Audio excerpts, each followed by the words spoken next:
That was Hashem telling me, okay, Devorah, I see face you're the open grief. to therapy because at 17, you went.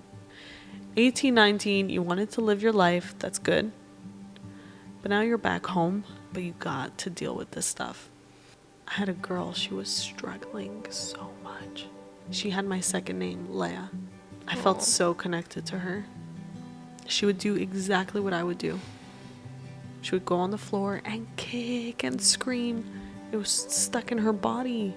What did I do? I held her hand while kicking, and she would kick me a little bit. I didn't care. And she would look at me in the eyes like, when is she gonna tell me to stop? And I just waited. And then she would calm down, and I would hug her. Whoa.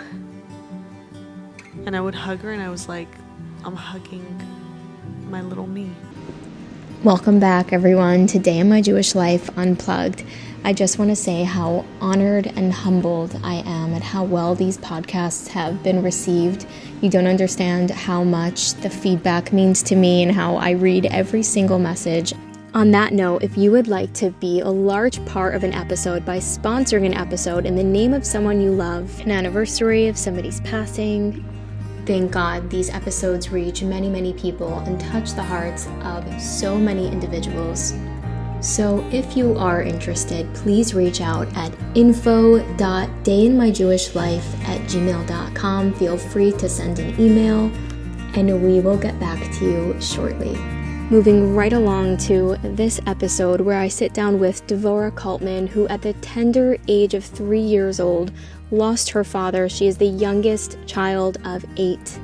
Unable to process her grief at such a young age, she speaks about her experience going through the school system while holding on to so much pain. She brings such quality, helpful tools and tips for how to notice a child that is struggling, how to approach them, what you can say. She opens up about the ways that she coped, the outlets that became her lifeline, and the brave steps she took as she grew older to finally seek help and begin healing. Through her journey, she discovered a God who had been standing beside her the entire time, and she reflects on her ability to dream, even from a place of pain, and how that propelled her forward and ultimately brought her to places she never imagined to be possible. Devorah, you are phenomenal. I was so incredibly impressed and taken by your story. Thank you for sharing your story on this platform. I will be taking so much of what you said home with me in my toolbox.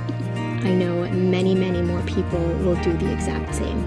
Hi, I'm Hannah from Day in My Jewish Life.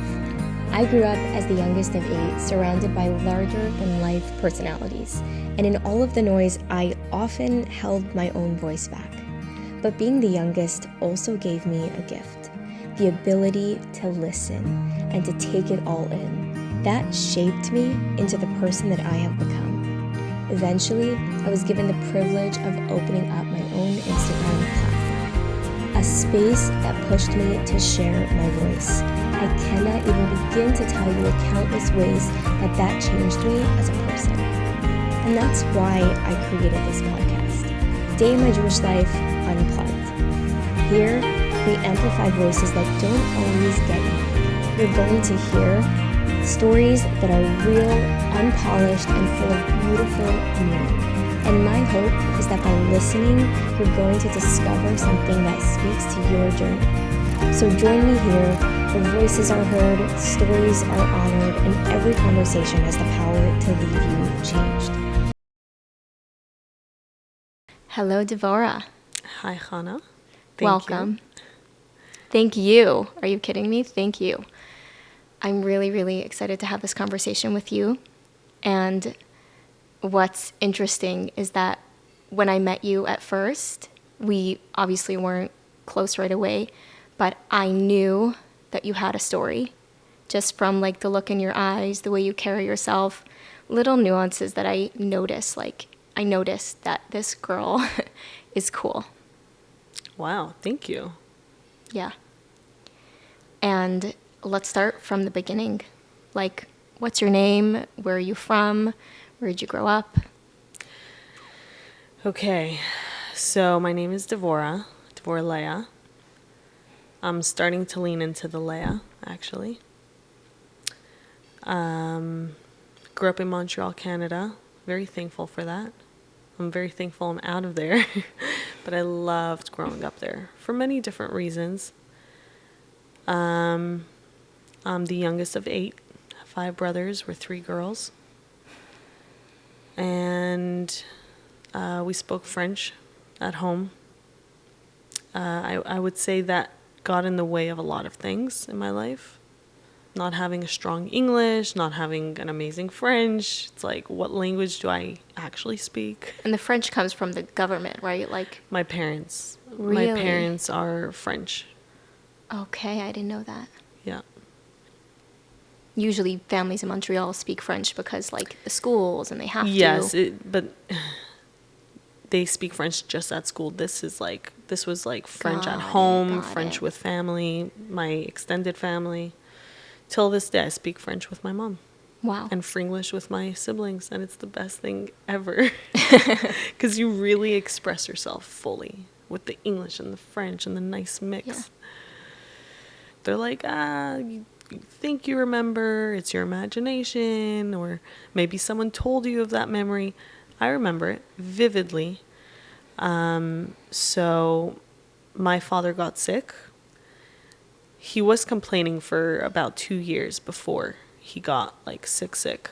But the doctors could not figure out what it was. What was he complaining of? His stomach. Later in my life, I realized what stomach problems, what it comes from. So that was very interesting to dive into his upbringing and what he went through. Wow. Yeah, in his life. You really did So, the work throughout your life. I mean, I'm young. I'm still figuring it out. I'm a baby. Speaking on here, I'm tiny. I don't know what I have to offer, but the little bit, I guess, the Rebbe was very clear on that. Know olive, teach olive. So I don't know if I'm teaching anything, but I'm sharing something. It's coming from my soul. Hashem is with me. I feel him, and I don't know. We'll see where this goes. I know people do need to hear the things I have to say, very specific people, and I trust Hashem that He'll bring it there. Yeah. So He was complaining of stomach pain. yes. When the doctors finally understood what it was the machala. It was too late. It had spread. Could you translate what that is for people who don't know? Yes, I actually don't like to say the word. I'll say it. Yeah. Cancer. Mm-hmm. I don't want to give it strength and energy. So it was too late. It had spread all over his body at that point, and everything happened very quickly from there on. He got like really sick. I mean, he was in a, what do you call it? He was A unit, like a... No, in a, when he's like a vegetable. Oh my God, in a coma. He was in a coma. Wow. Yeah. Wow. So... And you have memories from that time, from being So I have 3? Okay, so I have memories as a 3-year-old having a sick father in the house. I'll never forget his Moroccan red and gold blanket. He was on our leather couch, and he was always just laying down. He was in his bedroom, but oftentimes I remember he was in the main family room. He wanted to be around us. And I actually remember one time I went to the bathroom. I took a cup, a hand washing cup. I put some warm water, and I made sure it wasn't too hot, too cold. And I took a brush and I dipped it, and I started combing his legs and his hair and his feet. Oh my God, I could cry. To massage him and to be there for him. I didn't know how to be there for him. I knew he was sick. I knew something was wrong. You clearly were not a typical 3-year-old. I A very deeply feeling 3-year-old. I think those circumstances don't let you be a typical 3-year-old, no worries at all. There was a lot going on from a young age, and I don't like sounding like a pity case and poor me, but I did miss out on just a regular childhood. I did miss out on that.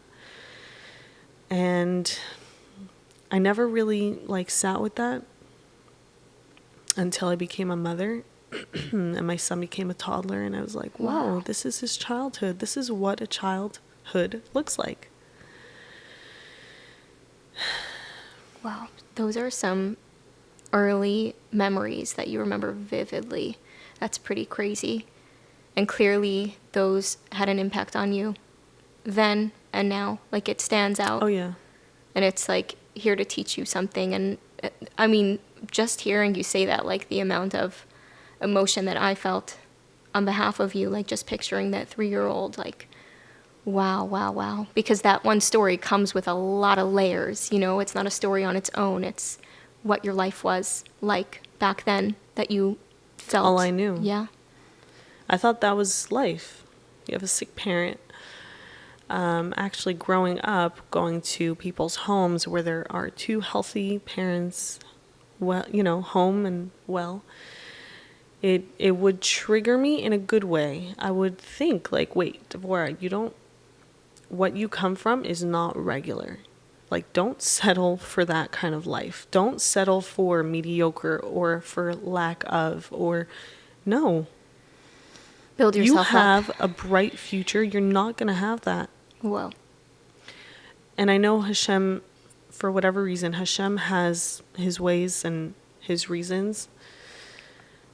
That was my mother's story, my father's story, my story, but I don't want that to be my story growing up. I don't want that To become your identity. no.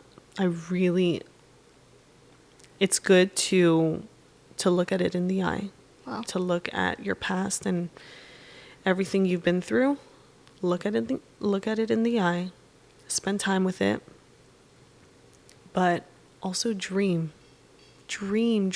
big, and demand for all the things you want in your life.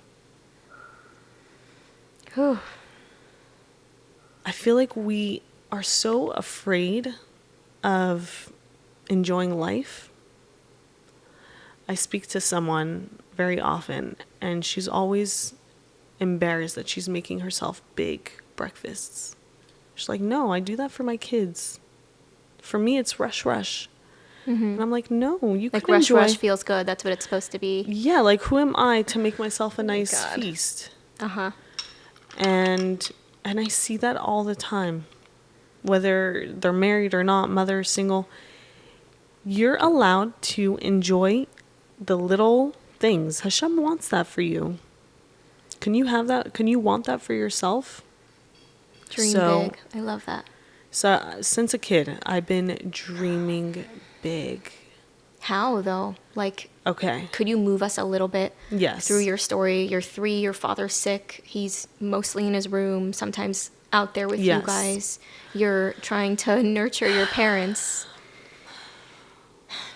Yeah, so I will say, as much as I'm saying, like, I was there for my father by combing his feet, my siblings, I mean, we all take part in that. My siblings, we're all caregivers at some point in some way, and it's something that we look back. It's kind of bitter to have to care for, people who are older than you while you're being a child. You don't want to be on the caring end when you're a child. You want to be receiving. It's the opposite of nature. Exactly. You don't want to have to be worrying about things.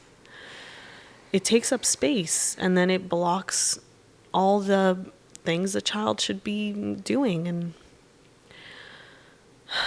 And so my father passed away Erev Sukkot. And so the year of you being 3? 3.5, yeah. Mm-hmm. So that in itself, him leaving us Erev Sukkot, has so much meaning to me personally. Just like the message, I'll touch a bit. The message of Sukkot is Hashem hugging us, and after all the Devorah that they went through, it's Hashem saying like, "Hey, I'm protecting you. You're okay. Wow. So just to clarify for those who don't know, Sukkot is one of the holidays, right after all the high holidays of like intensity and judgment. And God, on Sukkot, we're told to build these huts in the back of our homes, and we eat in them, and it's symbolic to God giving us a huge hug. It's the holiday of joy, togetherness, and God's with you. Exactly what you said. It's my personal favorite for all those reasons that you just said. And wow. Yeah, so I actually remember that Sukkot. I remember everyone giving me the eyes of like, poor her, from very far. I had a neighbor, she dropped off food and she looked at me from afar as she was leaving my house with those eyes. A lot of gifts were being dropped off, tons of toys. But I don't remember a grown-up coming and saying, my love, and hugging me and saying, you're going to be okay. There's a lot going on. It was a lot of avoidance. Whoa. A lot of, let's just not go there. Don't bring it up. She won't notice. It's too painful for the adults to go there. Like, what a sad, depressing notion. Like, even the adults couldn't face it to come over to you. Let's be real. Like, they're uncomfortable in their gut. Like, imagine, it's work to be like, it's just too painful to address, even when you're removed and just looking at a 3-year-old with no father. Yeah. And a grieving mother, obviously. It's heavy. People avoid heavy. And I would say even more so when there is something heavy, people have things going on in their heads. They have thoughts, they have feelings, but they're so afraid. Just let it out.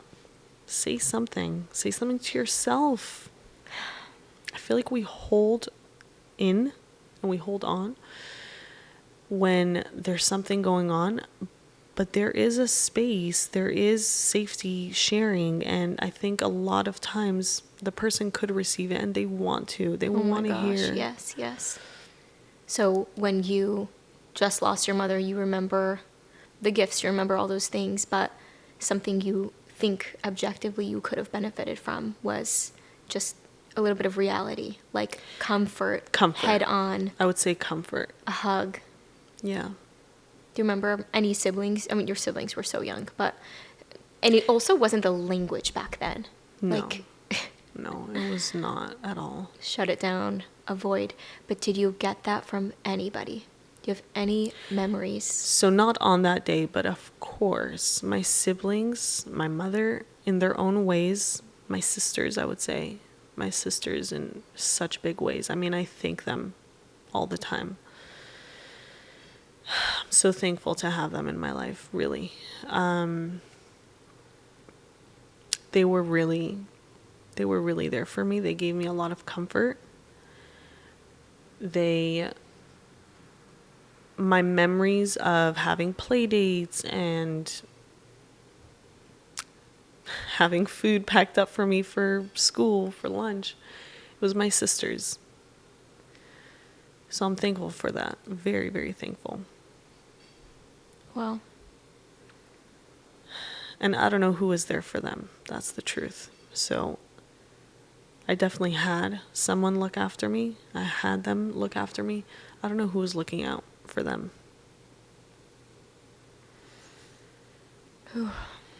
How old was the oldest at the time?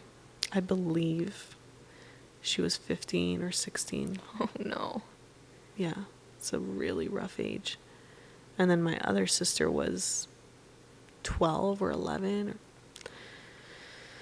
Do you remember, like, emotionally what was going on with yourself throughout those years? Or is it? It's not a blur.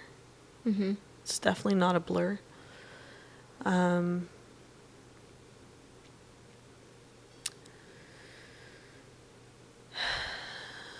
I struggled a lot in school, tremendously. And as someone who worked in the school system for many years in different schools for different ages, I'm pretty sure I did all ages. Again, back in those days, I don't want to bash schools. I do think there's always room for improvement, 100%. And I think specifically what I'm about to share is something schools in general don't really know how to handle kids with who are grieving, maybe not consciously, but there's grief there. They lost a sibling, a parent. I felt like something was wrong with me in school because there was so much going on at home. A lot going on. I mean, you lose a parent.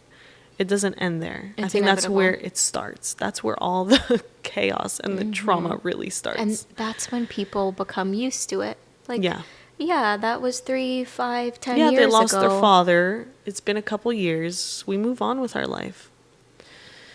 The grief doesn't move on. No, the grief doesn't, but even more so. Okay, so I feel like I have so much to share on this topic. I'm like waiting with bated breath because I'm so excited for people to hear this. So school it's complex. School was good for me because there wasn't chaos there. I felt some sort of calm and safety, and there's not some crazy thing that's going to go on in school. But at the same time, I also felt like something was wrong with me because anything that would happen the evening before, the night before, at home, I would have to go to school and be expected to focus and absorb the information and be this cookie cutter child who could take notes easily and just like take in all the information. No, I really was not able to do that. And I missed out on years. Hannah, I can't tell you, years of schooling. I missed out on basics. And when I say schooling, all subjects. Looking back, I would be in class and I would see the teacher and I would see her lips move, but I wouldn't hear anything. There's nothing was going completely disassociated. Whoa, like out of your body. Oh my gosh. And then I would get shamed. There was a lot of shame. Oh my gosh. And you couldn't be in your body. Your body was a really, really scary place where way too much was going on for such a small frame. There was so much shame. That's crazy. Why didn't you do your homework? Why are you failing your test? Did you even practice? Who would I go over the test with back at home? My backpack would get filled up and it would become like this gigantic mess. Oh my gosh. But who's going to help me? My sisters are worrying about their exams. It's not their job. And your mother had eight children Yeah. on her head and going through teenagehood. The hardest part of parenthood is when your kids are in their teenage years. Yeah. And of course, each and every one of them was struggling in their own way. That's inevitable. Yeah. My gosh. It's impossible. My mother didn't have any family also because my parents are not from Canada. We didn't have any family. God, why? So, I don't know. God has his ways.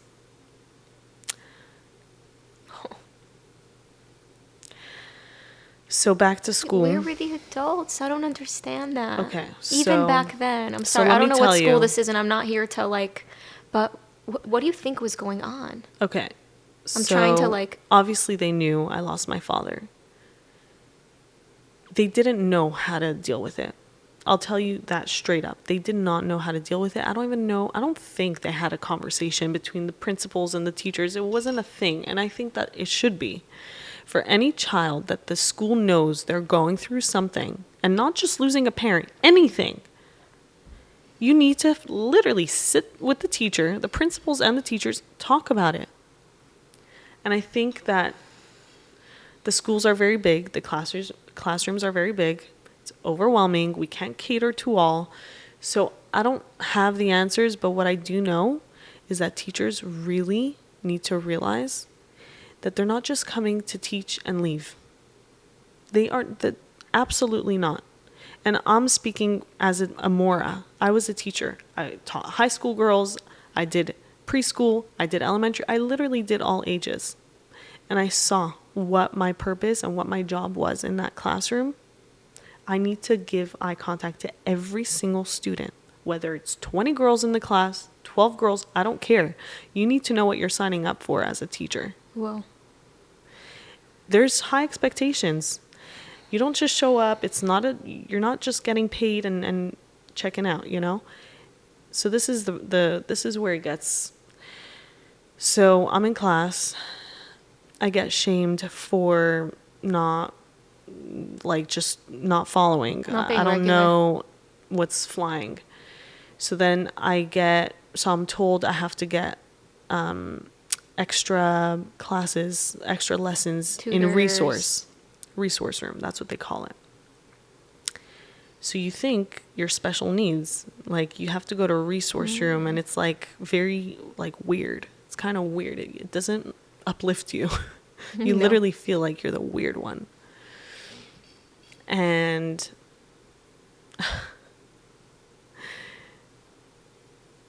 it was safe. It was very nice going to resource, but going back to class and missing out on davening because you're going to resource. So now I don't know how to daven. Oh my mother's not gosh. teaching me. That's when it was? Research was by davening? By like time for prayer? In elementary, yeah. That's very interesting. Interesting.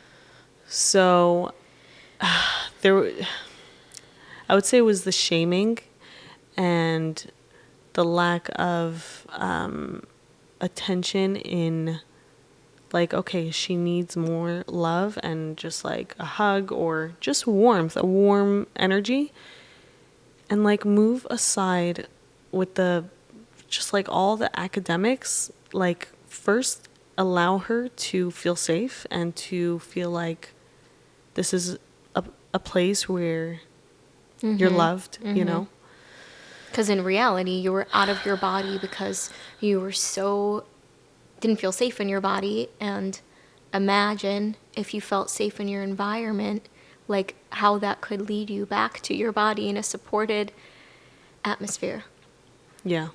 Was there one teacher, one educator, one human in your life that was able in some capacity to do that for you? I will Tell me yes. Yes. Yeah. I will say that the teachers in the resource were always so loving and patient. We barely learned. It was more just like Love, fun. love. Yeah. So that was nice. And I will say that I'll give my thanks to Mrs. Halpern. So this was elementary. I lived right around the corner from school. I had no excuse to come late. Like absolutely no excuse. My backyard touched the gate of my school's backyard. Oh my. The playground. So I was coming late every single day. I was going to sleep crazy late and then waking up late, getting ready. I would lose things all the time. I didn't have those skills. Like Executive functioning. yes. And also because there was so much going on at home, you can't even think that you struggle in those areas. You're just like on survival. So I got to school one morning and it was like 9 o'clock instead of 8:30 or 8:25. And Mrs. Halpern, instead of shaming me, She principal, teacher? she was the vice principal. Mm-hmm. So instead of shaming me, the way I was used to from the principal or the teacher or whatever. She took me into her office and I was so scared. I was like, what now? How old were you?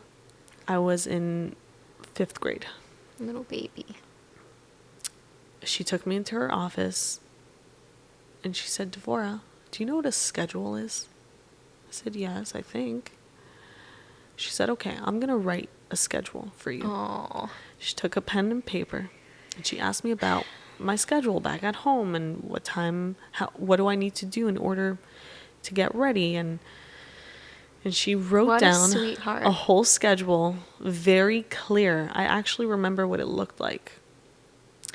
And she gave it to me. She said, try not to lose this and keep this in your bedroom and let's see if you could follow it. Try it out.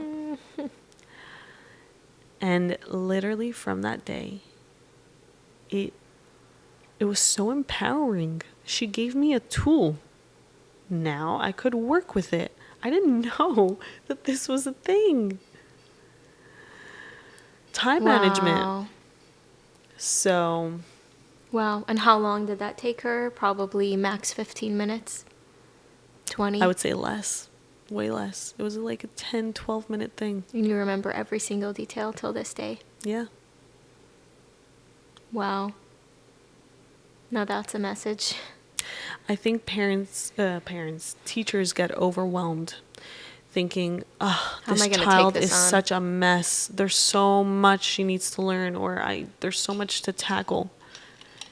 Just one simple thing. Just try one thing. Because you're not just going to give the student, it didn't give me just tools now, time management, It gave me so much more. I'm a person. She's talking to me. She believes that I could even try and I could even get better maybe. Wow. Whew. That's amazing. And she spoke to me not like a child. She spoke like, I shouldn't say not like a child. She spoke to me like a person. Human being. Yeah, but there's a difference. There's talking over someone, to someone, and then there's talking at someone versus talking to someone. Yeah. Eye contact. That's what makes it to someone. Eye contact. Warmth. A conversation. I see you. Little things. Yeah.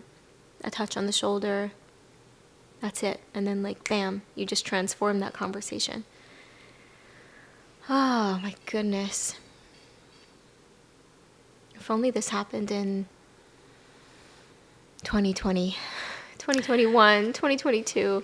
It's such a silly way of thinking, but I just can't, you understand, I'm my heart.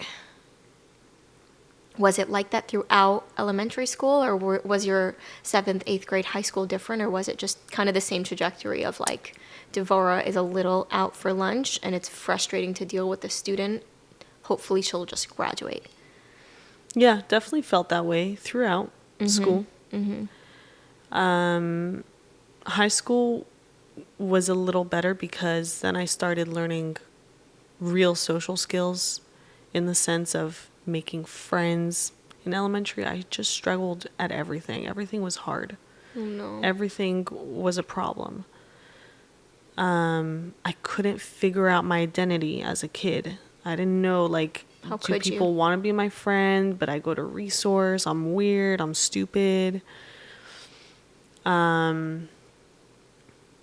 school came. I wouldn't say the first or second year got better. I would say 3rd and 4th. The 3 last years, I would say, got really good for me. I made friends. Scene. Oh, yeah. So this is important. There were teachers who understood what they were dealing with with me in high school. I do think that they were just too busy. So they didn't shame me. They were a lot more kind and patient. But I think schools hire just teachers, just moras and teachers. And I think that maybe a teacher could have extra time in school or another person, and not someone who's running achos hatmimim, like these extracurricular programs, But like social, emotional. just social, emotional, a safe person. Complain to me about the principal. It's okay. It's safe. Say whatever you want. No filter. But no, we have to be on the same page with the principal. You're not fighting with the principal. That staff is not contradicting the principal, but they're offering a safe place for the student. Like, just tell me what's going on. I see you. I hear you. What's Yes. And I feel like it's so overlooked. It's not even a conversation, but it would go such a long way. Such a long way. I'm not going to change. I'm not going to expect the principals and vice principals and all these upper roles. I don't expect them to change. I think that they're very stuck in their ways. That this is the way we run a school. We have to be very rigid and no exceptions. Not all principals are like that, I have to say. Okay. I'm happy to hear that. It exists a lot. Don't get me wrong. I do also know and feel that in these later years of education, especially in our circles, I'm so happy to hear they have that. adapted, you know? Like, I mean, trust me, I've seen exactly what you're talking about time and time and time again. I've also seen schools uproot themselves and start again. Like, particularly where I'm from, in Chicago, you know? Like, they took initiative to take a new approach. And it shows. It's amazing.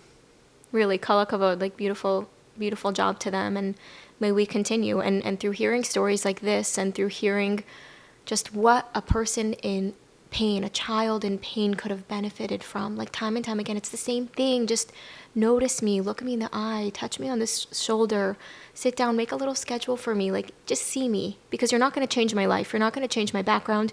You're not going to change my life circumstance, but I am going to remember and hold on to these little things that you've done for me. Yeah.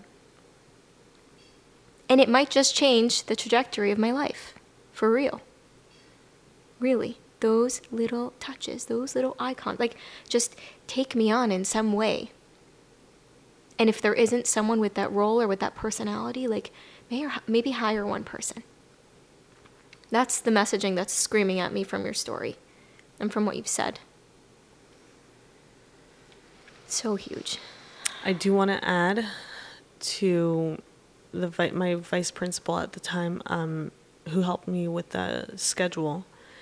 Today, I am a punctual person. I know.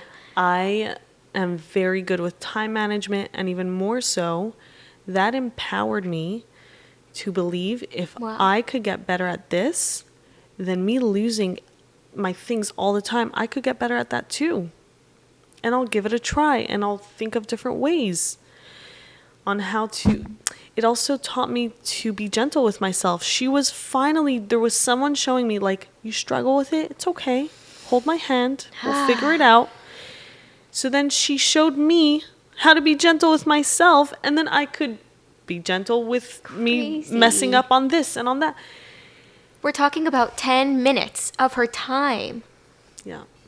I want to like scream this story from the rooftops. That's amazing. I wish I could insert like 20 more of those stories in your early childhood. And maybe this will propel a teacher to take 10 minutes of her time and do that with one student after hearing this. So big, so huge. And I remember in my childhood, I'm also the youngest of 8, and, you know, with my own story, etc., I remember those teachers. I remember those conversations. I remember those moments of eye contact. Of course, I remember the opposite as well. But what stands out to me is those people who were there for me, like a compliment that was given to me. Like, I'll never forget it. And it, like, taught me that I'm a compassionate person. And I wear that till this day. I told my son this story. Really, like, I like, tear up thinking about it because it built me. A one-liner that she just like said because she saw something and noticed something nice that I did and said it. I want to like say the story because like it's so meaningful to me. We were in the front office, and I grew up in Chicago. It was very cold, And I resonate with your story a lot. I'm not going to get into my story, but I resonate the disassociation, just like, woohoo, not present. And this is in my elementary years, and a conversation was happening between the principal and a student, and the principal was saying, you can't go out, I can't let you walk to where you want to walk to, it was after school, without a coat. You need a coat. You have to go on the bus unless you have a coat. And I was going somewhere with my mother. My mother was waiting outside for me, and I just like threw my jacket off. I knew I was going to the car. I threw my jacket off, and I gave it to this girl, and I left. Wow. And the next day, we had like a kind of like a circle time, but the whole school. And the principal was like, I saw something in the office that really blew my mind. And a girl with such beautiful midos, beautiful character. Midos, is that how you translate that? Yeah. And she was willing to take the clothes. This is a person who's willing to take the clothes off her back for someone else. Wow. And also, like, I was going through a hard time. I would get in fights with people, like I was also struggling with that part of me. And I'm like, wow. Well, she eventually, she I don't even know if she said who it was, but I knew it was me. And like what that told me in my brain and in my body, I'm like, I'm compassionate. Like, I noticed that she was cold. It like spelled the story. I didn't think of the story. I didn't think anything of the story. I'm just like, she wants to walk. She knew, whatever. I'm going to the car. Here's my coat. But like, she empowered me.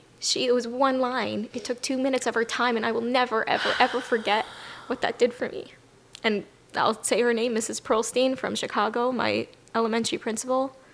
Sweetheart and a beautiful, beautiful woman. Wow. Thank you. Thank you for sharing that.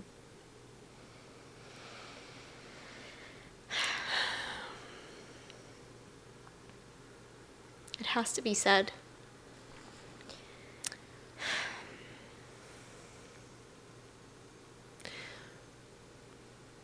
Just getting back to the rigidness, could you just picture this for a moment? High school, okay? You're in high school, and there's a lot of higher ups and teachers and just a lot of staff, and there's a lot of stress and tension. But we're told to be feminine, and we're bas melechs, we're daughters of the king, and we have to be tznius and modest. But I see a lot of male energy, a lot of rigidness, and you need to take the tests and write the notes, and did everyone listen, and are you following? Lack of flow. Just, could you imagine if we were in a space where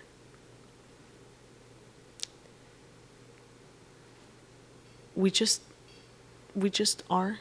We're not afraid or nervous. She might see, I might get caught. She's shaming me again. Just, could we just be? Could we also see our moras and view them as, wow, she's so in touch with herself. I want to be like her when I get older. I want to get close to her. I want to ask her for advice. I think there is a lack of that. And Agreed. This is my personal opinion, because maybe my classmate sitting right by my side doesn't feel that way. So I do want to be careful. But personally, for me, as someone who's very creative, as someone who is not cookie cutter at all, Yeah. I can't have cookie cutter moras and teachers that... As every single teacher. Yes. Yeah. The rules, the rigidness. It's a lot, especially for creative brains. It's like extra a lot. Don't we all just need love and empathy and just like to just be? There was always fear. Always fear. Well, we need more women like coming into themselves. pushing for that. And giving that over to us. Yeah, well, that will naturally happen when you're coming into yourself. These women who are your teachers, like, let's be real, they probably, either they wanted to fit a certain role as a teacher means XYZ, or... They have a lot of pressure. Yeah. Maybe they also don't know how to be present in their own bodies. So like, we're learning. So that should these be a conversation. Yeah. Between themselves. They need to have, like, actual workshops for Moras. How to present themselves, not as a Mora, as a human who's in touch with their bodies, in tune with themselves. I agree 1,000%. I think that's more impactful than anything. Then everything flows. Yeah. Well, when in your childhood, adulthood, did you stop just like going through the motion? And when was a moment that you realized, like, okay, I went through way too much in my life, and, you know, I went through this grief. I went through struggling through my entire childhood, because how could I not? Like, let's address this. Okay. Because you clearly have. Yeah. So we graduate early in Montreal, and 17. And I did my first year of seminary in Montreal, which is right next to my school. So it wasn't that different. But what was different was that, okay, now I'm not in this school system. I'm still in a system, but I'm not in the school system, the building, the teachers that It was still a new start. Yeah. It was different, I would say. And that change gave me the space to be able to really sit with myself and be like, hey, whoa, Devorah, you're about to start your life. Like, next year, you're starting your life. There's a lot going on. I really want to start off, like, I want to have a good life. I feel like as a kid, I always would say that. I would dream, and I would write it, and I would write songs about it. I would write movie scripts about this incredible life, this girl who has an amazing life. And she has struggles, but she handles them. And these are like real storylines that I wrote and things that I dreamed of. And I think it's the theme of my life in general. I came from brokenness, but it doesn't have to be this way forever. And Hashem wants me to have an amazing life. And Hashem wants all of us to have an amazing life. But we need to accept that for ourselves. We need to allow ourselves to have that. Well, so how did you go about that dream? Like, you were a little bit still in that brokenness. Oh, yeah. Still lived at home. Yeah. So I skipped seminary one day, and I decided I didn't know how to drive. Everything is pretty much walking distance in Montreal. So it was a cool day, and I skipped seminary that day, and I just I walked to the Jewish library, and upstairs of the Jewish library, they have a JCC. I think it's called JCC. Jewish Family... JFC. JFC. JFS? Jewish Family Services, JFS.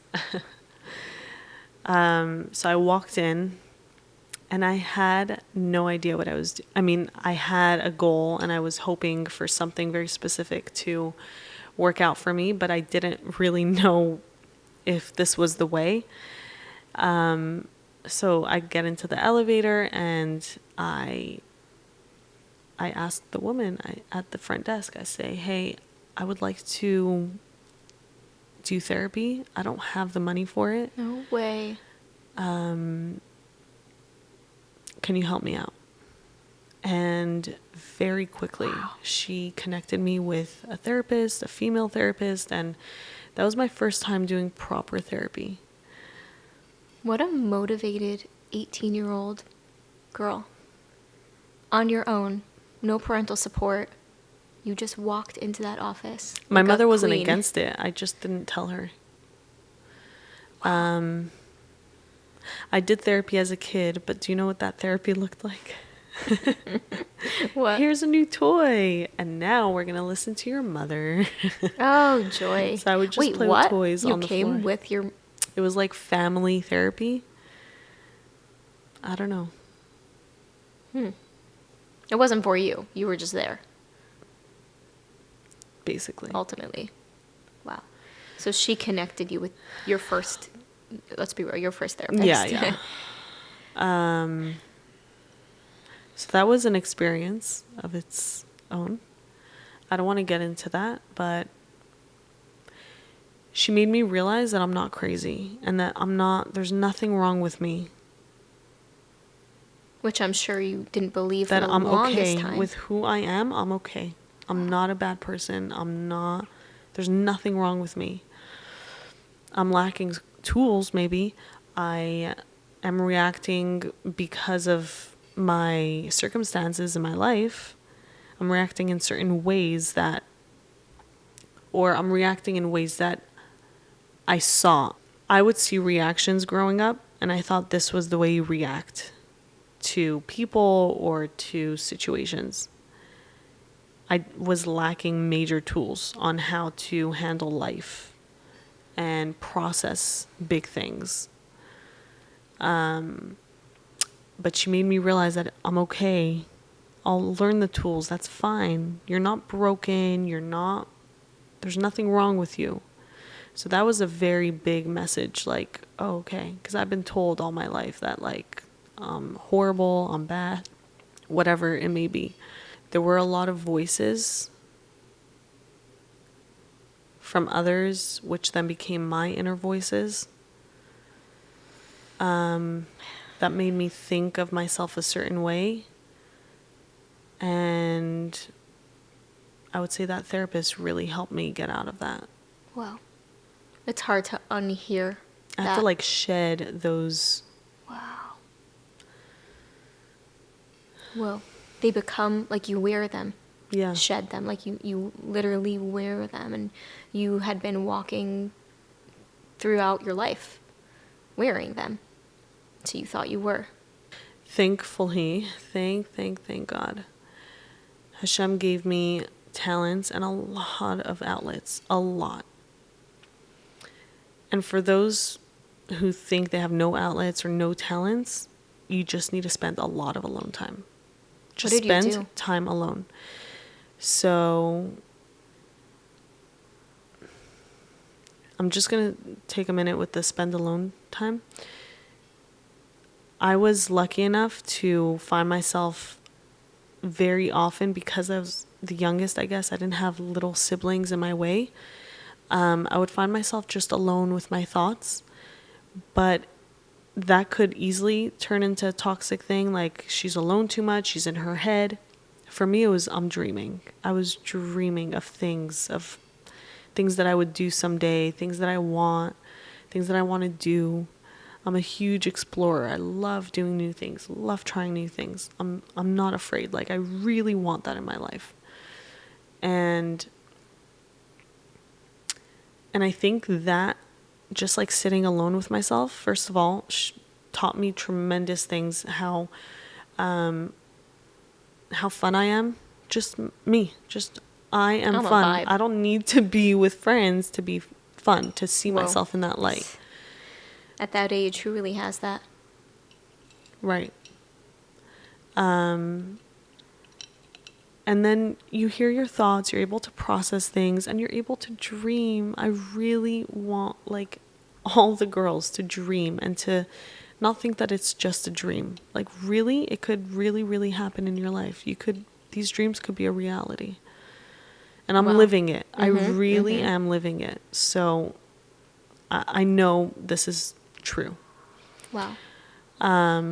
So my outlets, I'm just a creative person. I come from a very creative family. Musical my mother as was well. very big on like giving that to us. She would buy us instruments and the paints and all the mediums, and she's an artist herself, so she would teach us. And it was it was a very current thing in our home all the time. So I'm thankful to the choirs and the plays, the productions. I'm sure a lot of girls hate it, but you know what? For the creatives, it's such an amazing outlet. Absolutely. Yeah. I loved it, and it taught me not just to get over my stage fear. It taught me, like, Devorah, you might not be good at math, but look, you're awesome. You're talented in so many other areas, and that built me. That built me a lot. Outlets are so good. So It's good. the medicine. Even for the thriving scholastic, if school is your thing. For anyone. I think Outlets. It's human, like the human Sports. needs it. Yeah. So that was my medicine in many ways. Like it wasn't a runaway. That's what kept me alive. You were utilizing your soul. Yeah. Expressing yourself. You were finally coming out. Yeah. Along with a therapist. But at the time, I can't say that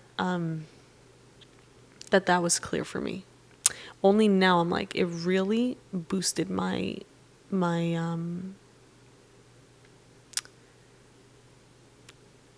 confidence. At the time, I was like, I don't know what this is. It's just causing me so much stress. But it was good stress. The outlets were causing you stress? To perform. Oh, okay. Yeah. It takes a lot. It's nerve-wracking. Wow. And can I ask you, at age 18, 19, where was your grief holding? Grief, like, it doesn't ever go away. It could, it expresses in other ways, but I'm wondering how... I didn't want to grieve at 18, 19. I wanted to live. So I was actually living in Crown Heights at 18. And that was an amazing experience for me. Yeah. I was working, but I was also in school for a bit. I was making new friends. I had to pay rent. So it was stress, but in such a good way. And I didn't want to do therapy. I didn't want to deal with it. It was too draining to even go there. I was like, I'm just living my life. Way too much to unpack. Exactly. And I just wanted to live.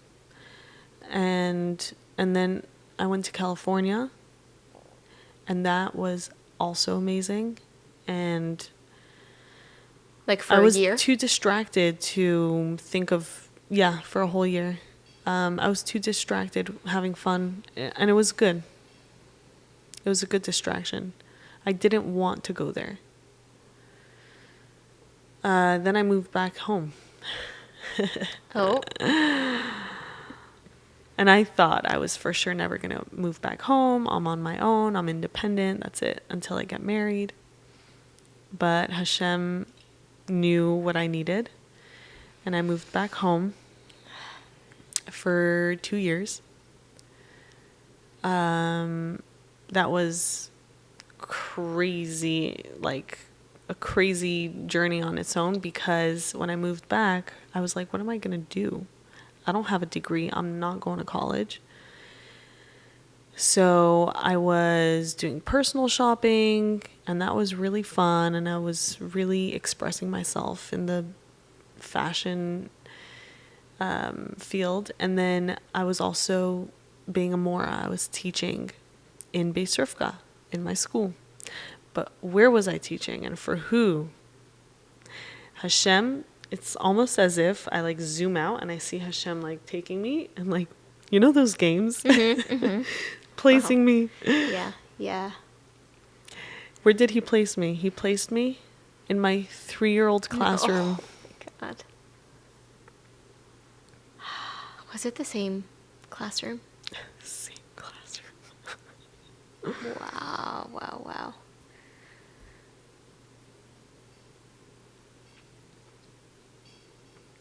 Whoa.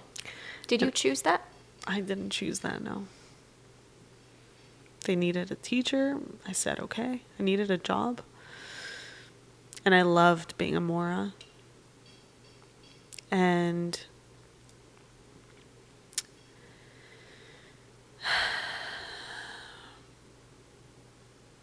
that was Hashem telling me, okay, Devorah, I see you're open to therapy because at 17 you went. So I see you're open to it. 18, 19, you wanted to live your life. That's good. But now you're back home. I do want you to get married at a certain point, but you got to deal with this stuff. Ooh. And it was so clear to me. I mean, everything came crashing, like my living back at home and my friends, and there was a lot to figure out. You think, when you move, you think like that's it. That's in the past, but then you move back and you're like, wait, nothing I have changed. Things I need to deal with. Like actual things I need to deal with. So just being a Mora in that classroom in itself was healing. But I also got myself a life coach, actually. I didn't get myself a therapist, a life coach, and that was amazing, like life-changing. Wow. She was incredible. She is incredible. I don't have her now, but she's alive and well. She was able to give me tools on how to really get into my body and breath work. And this was when I was 19, so it wasn't like out there. And I didn't really know what she was doing. Whoa, that's But I was like, on. this is really helping me. This is like trippy. Like I was going back to myself as a 3-year-old while teaching 3-year-olds and seeing how they process. And what a full circle. Whoa. That's crazy. Yeah. What clarity. Did you have it then? Did you realize what was going on? Yes, I actually told my coworker. I said, Hashem put me in this classroom. I still have work here. And I was like a kid in that classroom, and the kids loved it. There was absolutely no rigidness, and yet there was no chaos. It wasn't balagan. It wasn't a whole mess freestyle. It was like that nice balance of she's so fun and safe and loving and warm, but she's also teaching us, and the classroom is clean and organized. So it was a really beautiful experience for me to see, like, as a grown-up, you're doing it right, and as a kid, back to your 3-year-old self, you're back here with them having fun. Mm-hmm, mm-hmm. Whoa. It was so fun. Lucky kids. Yeah. Special. 3 is so forming. Such a forming year. Wow. That really, it made me realize so many things. I had a girl, she was struggling so much. She had my second name, Leah. I felt so connected to her. She would do exactly what I would do.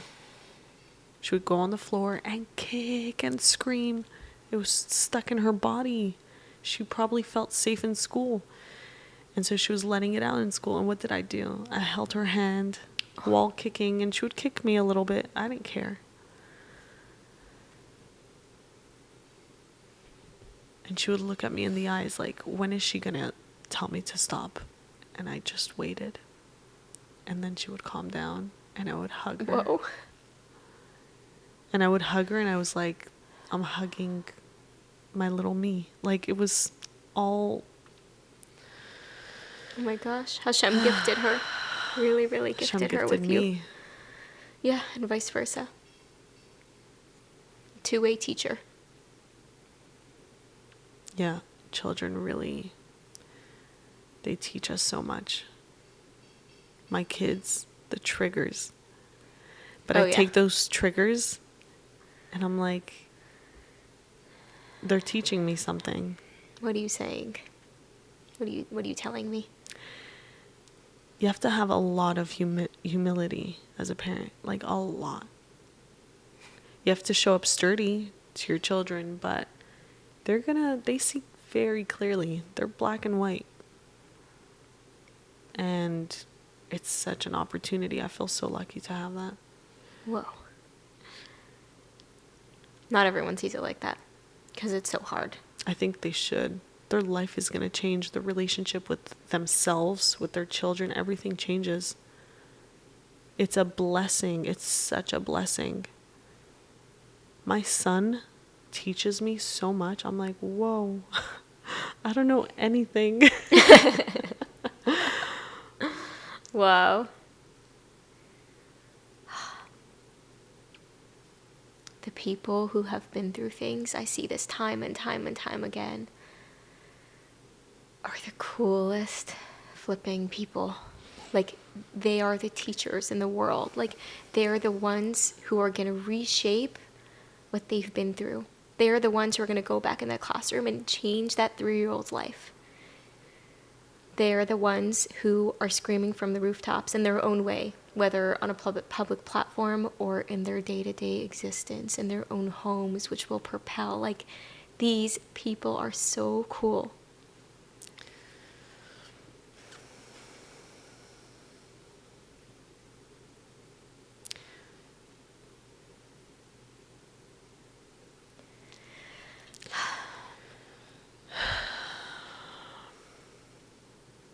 Wow.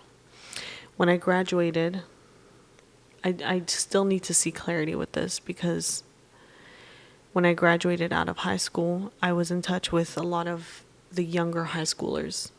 They would gravitate towards me. And that in itself also empowered me. I was like, oh, I'm not broken. Oh, I'm not good at academics, but there's something bigger going on here. I'm needed in this world for something. So younger high school girls would come towards me and they would say, hey, I need to talk to you. Something's going on. Just very naturally. And I would hear them out. And it became a thing where I was friends with younger girls because I was safe to them. I was like their older sister. And when I graduated, I got the courage to call up my principal and schedule a meeting. I said, I want to meet with you. I have something important to tell you.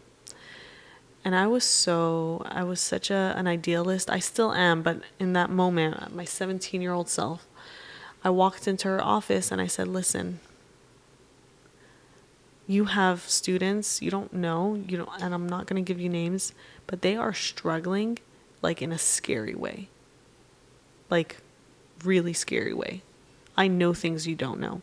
Please, don't pay me, but give me this chance to be just like a floater in the school and just to be their safe space, and then we could work together.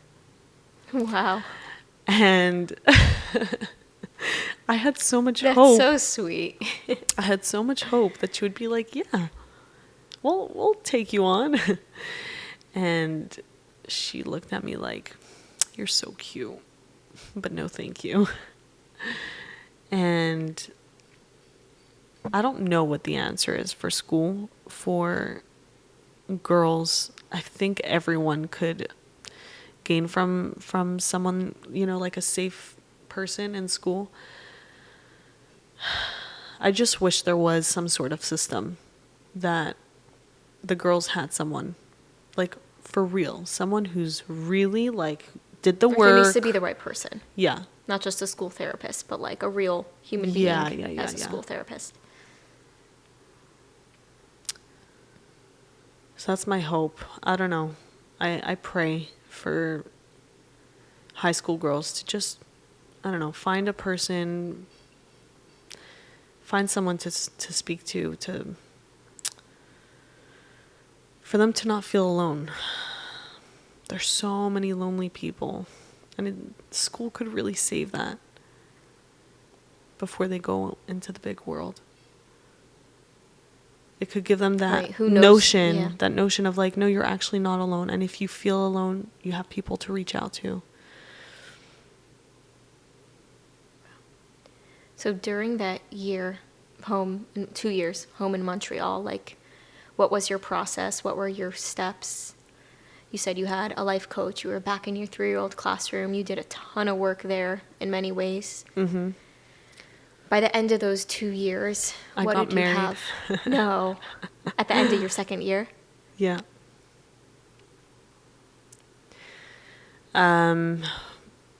What did I come out with after those 2 years? A husband. Closure. A husband. A lot of closure. And a lot of like, I'm good. I'm okay. Hashem loves me. Hashem's literally obsessed with you, you cutie little Devorah. Mm-hmm. I didn't have those voices inside. I was so harsh on myself. And then I became a mother, and then I got back into that cycle of being harsh with myself. And thank God I'm in a different place now.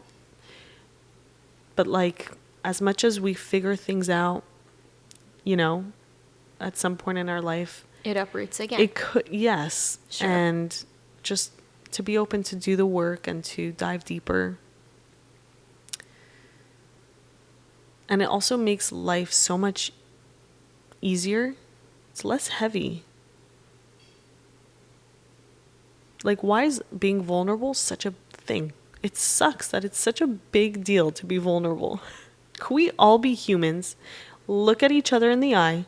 Look at yourself in the mirror. Be vulnerable. Cry. It's okay. You're okay. You're loved. Yes, you've been told all your life all kinds of things. But you have yourself and you have God. You have Hashem. Well, When I feel alone, I realized also a lot of people have this misconception that when they get married, everything will be solved. Everything's going to be okay. you're complete. He's your savior. You're whole. Yeah. And then you realize he's not here to save you. And you were born without him. Yes, of course, marriage is a beautiful thing, and you're a unit, 100%.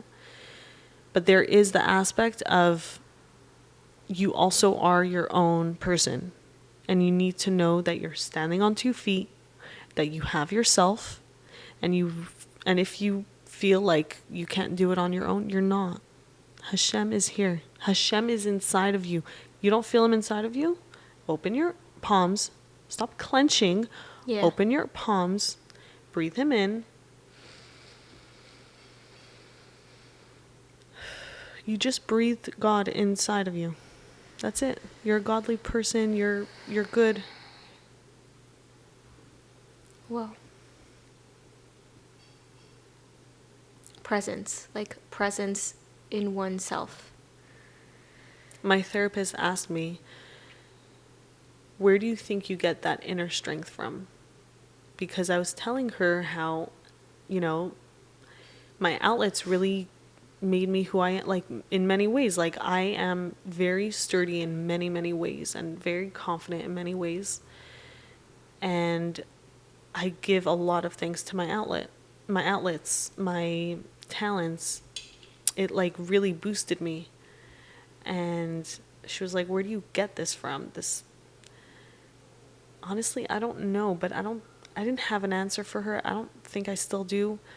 I think it's just really trusting that Hashem literally is there. There were so many times I felt alone and scared and frightened, literally frightened for my life as a kid. Wow. But I always felt Hashem. I really always felt Hashem with me. In a very tangible way. That's exactly what I was going to ask you. Like, let's take a life circumstance and let's bring Hashem in. For me, what's coming up, I can give an example from my life, but like tell me if you want to use a different one. But postpartum is a time when women feel so lonely, and even the husbands feel really lonely in what they're going through. I know my husband will say that, where For of sure. course the women are struggling terribly, but how do we combat that loneliness and embody and believe that we're not alone? I would say 2 things. I'm newly postpartum, 3 months. It's my 3rd postpartum. It has been my best postpartum. And with a move and so much going on, you would think it would be the worst postpartum. I remember seeing Devorah. She moved into my complex. I was walking, and I'm like I notice postpartum when I see postpartum. She like was walking, trying to like catch a car on the phone, her baby, and she was like dripping. And I'm like, oh my gosh, it's just crazy that you're saying it's your best postpartum. She had just moved. I was thinking in my brain like, who would move 2 weeks postpartum? Like, I just like kept thinking about you. Like, is she okay? Is she okay? Like, it's crazy to hear that this is your best with all those things. Yeah. I would say because of my life circumstances, it's not that nothing phases me. Of course, I'm a person. I break. But I know that Hashem is not throwing me into it and saying, goodbye now, figure it out, you're on your own. There's none of that. I am certain that during that move, 2 weeks postpartum, and all the changes, Hashem is literally, he's right here. He's right here. Just talk to him. Hashem, I can't handle it. Hashem, don't do this to me. Literally. Wow. Like speak to him. He's right here. Like as if he's... Yes, well, we're taught that he's yeah. a king and we have to fear him. I don't relate to that. It doesn't work for me. For me, praying to him and knowing that he's literally the most powerful energy in the entire world is good. That's well, that's great. fear. That's awe, yira. But like it's not. But I'm not afraid of him to the point where I don't even want to connect to him on a daily basis. You know, postpartum, you need God with you. Yeah. You literally need God. So you're saying speak to him, like literally, verbally. He's Hashem, I can't. your buddy. Yes, he's someone that I know. He's the most powerful energy, but he's also right here with you. Mm-hmm. Devorah, like I said in the beginning, you are an embodiment of power and healing, and you embody the fact that you wear your healing. You are a healer. And that's why those people in high school gravitated towards you. That's why, you know, I don't have this many times, but like you had just moved in and I'm like, I want to go to her house. Like people gravitate toward you because you're something special. And, you know, some people go through hard things. Other people take their hard things and become a propeller for healing in the world because of it. And I want to give you an opportunity to, like, what do you want to share, to scream from the rooftops? Your top 2 things that you would choose to tell a person who is in the depths of their struggle. You know, it doesn't have to be specifically what you went through, but, you know, it could be grief, could be pain, struggle, something that you would want to tell them.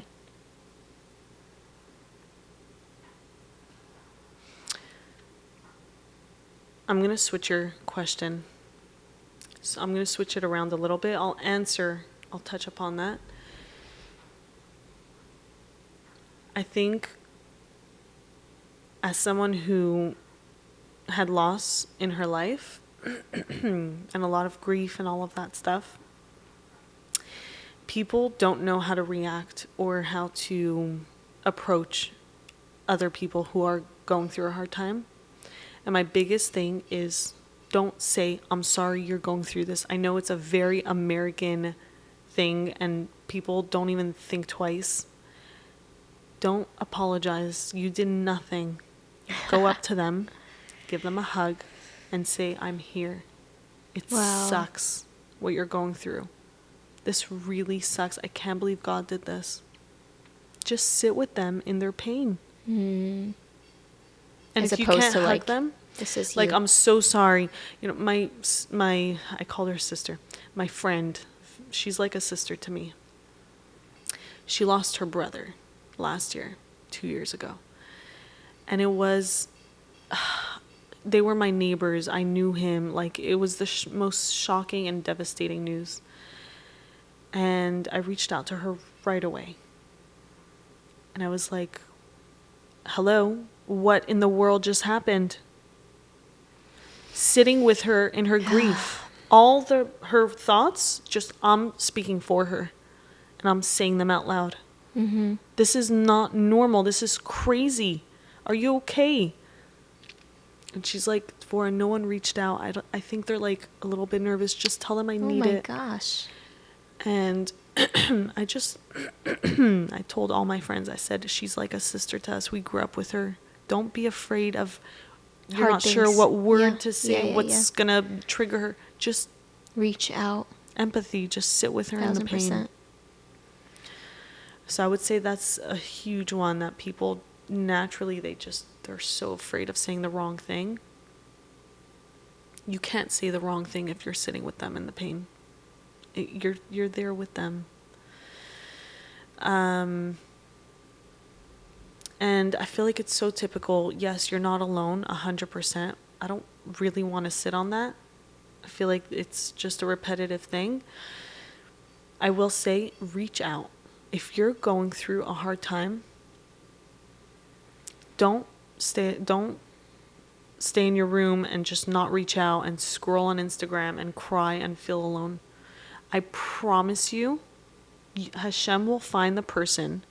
Hashem will give you the idea of who to reach out to. Hashem will send that phone call, that text, the knocking at the door. Hashem will send someone for you. Maybe you're going to have to reach out to them, or maybe they'll reach out to you. You are 100% not alone, but you really need to believe that. And you need to, most of the time, you have to reach out to people. People get caught up in their life. Mm-hmm. And they're not trying to not be there for you. 100%. It's not like they don't want to. 100%. And I always strive to be that. Like, if I can, I'm here for you. I'm totally here for you. Mm-hmm. Also, be that person. Be that person sure. who notices. We all have 20 minutes, 30 minutes. Totally, we all have it. I don't have time. I don't believe in that. I really don't. Me with my time management, I'm telling you, Hannah, it's like a whole other level. I use my time to the point where I make time to celebrate with friends, to get pretty things for my house, to be fully present with my kids. You could find time. Mm-hmm. Ooh, we limit ourselves. Can I ask for one last message to educators, to the adults in children's lives, parents, educators? Before stepping into a school, into the classroom, leave everything out the door. Your problems at home, your stresses, what happened that morning, leave it out the door. Do not walk in to the classroom with all of that, because we really need you. We need you as a sturdy, present, warm, and loving person. Not just a teacher who's stressed and here to, give over the lesson. You're so much more than that. Wow. Coming from someone who experienced all ends. The student, the teacher, the parent. Beautiful. I cannot thank you enough for coming on here and opening up in such a vulnerable and special way. Thank you. I didn't think I would ever be given this opportunity. I never wanted an opportunity like this, ever. But I also trust Hashem is holding my hand and not resisting. Yeah. Whew. Thank you, Hannah.